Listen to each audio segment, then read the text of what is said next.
I'm Charlotte McLeod with the Investing News Network, and here today with me is Lobo Tigre, editor of IndependentSpeculator.com. Thanks so much for joining me today. Happy to be here, Charlotte. Of course. Now, we last spoke in July at the Sprott conference, and one of the things we talked about is how gold has failed to react to many things that people think that it maybe should react to. We have midterm elections in the U.S. Is that going to be another non-reaction, do you think? Well, actually, first let's rewind to the not reacting bit in general, Sure. because things have changed since July when we spoke last. And notably, we saw over the October meltdown on Wall Street, major fear reaction doing exactly what you wanted gold to do. Gold did its job at last. Gold bugs rejoice. Mm-hmm. It did what it was supposed to do. A safe haven asset acted like it. So very happy to see that. And the very significant and important thing for gold enthusiasts out there is that gold has been inversely trading with the dollar for years now, but very strongly over the last year. And because of the fear trade, we saw that start to come unglued. In October, we saw the dollar and gold go up at the same time. That's very significant because we haven't seen much of that for a long time, and that's what needs to happen for gold to break free, mm-hmm. right? Mm-hmm. As long as the dollar remains strong. So I'm actually quite encouraged since we last spoke. Could the midterm elections shake it up? Yes, they could. You know, I'm not a political handicapper, so I don't really want to say what's going to happen there. But I'm very encouraged to see that under the right circumstances, gold is doing its job. And we could see those circumstances in spades after November. You know, if the winning party is perceived to be bad for the economy, Wall Street tanks more, it could be great for gold. It could go the other way, and we could see gold suffer for some time too. So as much as I am very bullish on the precious metals, I have to say, you know, I'm not here to be a cheerleader, yay, gold. Mm-hmm. You know, my honest take is that gold could take off very near term, or it could suffer in the near term until really it divorces itself more fully from the dollar. You said you're bullish on precious metals. Does that include all of them? Very good question. No, it doesn't. There are a lot of precious metals. Some are quite precious, but also industrial. Mm-hmm. And so when I say precious metals, I pretty specifically mean gold and silver. I exclude platinum and palladium, precious as they may be. I mean, it really tells you something when palladium is more expensive than platinum. And it's possible under the right circumstances that palladium could even exceed the price of gold per ounce for a while.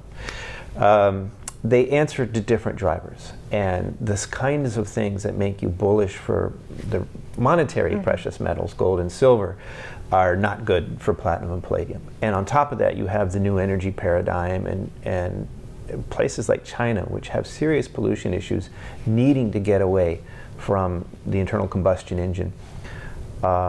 So I think the narrative is shifting. This is one where I disagree with my friend Rick Rule. He's super bullish on platinum and palladium because China's growing, and yes, they may electrify, but that's going to take many years, and meanwhile they need catalytic converters and so on. And there's something to that, but the adoption of the electric vehicles is going faster than anybody expected, or the cynics at least, and the Chinese have their own Tesla going on. I mean, there are major changes underfoot in this market, and I can't really look at palladium or platinum actually and say, oh, that's really cheap. You know, not if we're looking at declining industrial use going forward.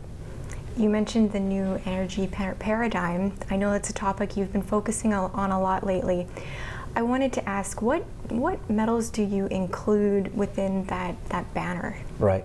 Well, so the paradigm touches a lot of metals, but that doesn't mean all of them are great bets right now. That's really where you're getting at the question. But at first I want to say, as bullish as I am, kind of sounds familiar, as bullish as I am on the new energy paradigm and all the battery minerals and so on that go with that, that too is vulnerable in the near term. If the trade war keeps heating up, you know, we have Xi and Trump at it, or, you know, maybe there's a deal, maybe it's all the art of the deal, that'd be great. If not, even the new energy minerals that are in short supply could still see near-term weakness.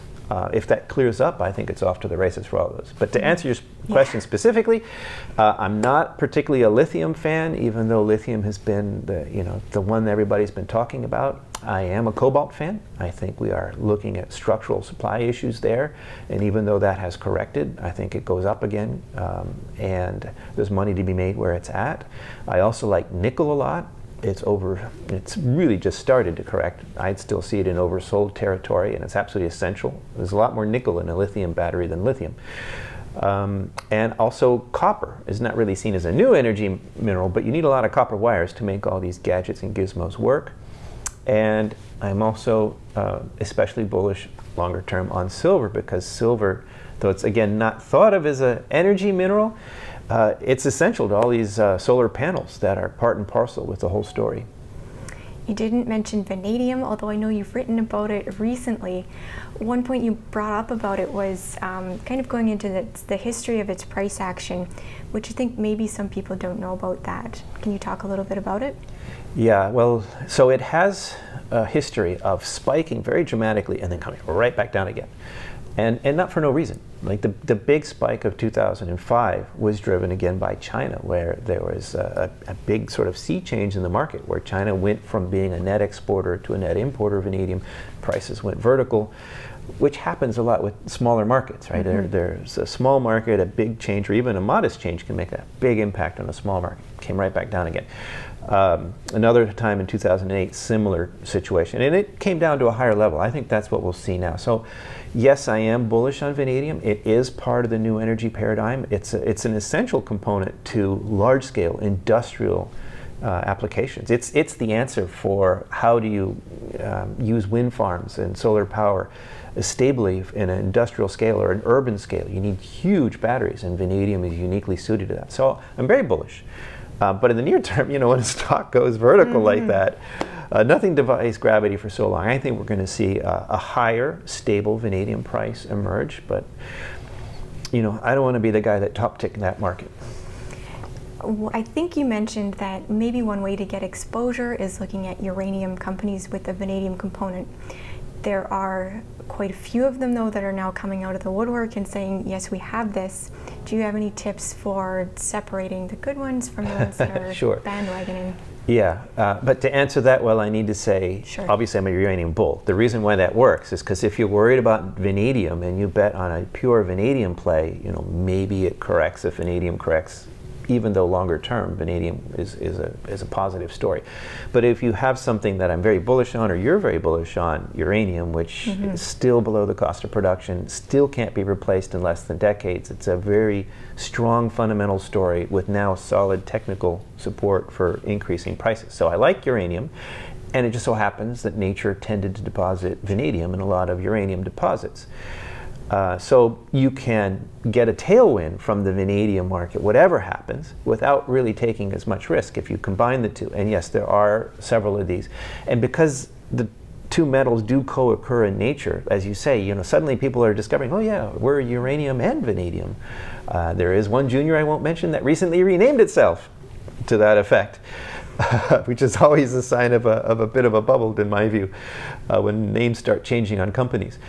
But this is real, and if you're developing a uranium project of merit and there's a vanadium credit there, and it didn't matter at $5 vanadium, but suddenly we're dealing with $33 uranium plus, right? You know, that does matter. It's legitimate. There's nothing wrong or shady with a uranium play coming out of the woodwork and saying, oh yeah, we've got vanadium too. But if they're solid players, they'll be cautious about this. They'll say we have a credit. They'll talk about, you know, we don't know exactly where the price is going to be. You know, we're studying it. These sorts of things. Basically, I want to see a vanadium credit as an extra boost to the play, as opposed to the reason for the market cap. Because then if vanadium corrects, you're in trouble. Okay. And you're feeling good about uranium, but I have to ask, because we have heard good things about uranium for a long time. Is 2019 the year? Or are we still looking for more of a slower rise? I would say 2018 has already been the year. Okay. All right. I mean, so I'm actually a fan of what you just said, the slower rise. I can believe in this rise, whereas when the stock goes like this, or sorry, not a stock, a metal price, it's much harder for me to believe that that's going to stay up there. I mean, there will be a plateau. Will it be up here where vanadium is gone, or will it be down here? Hard to say.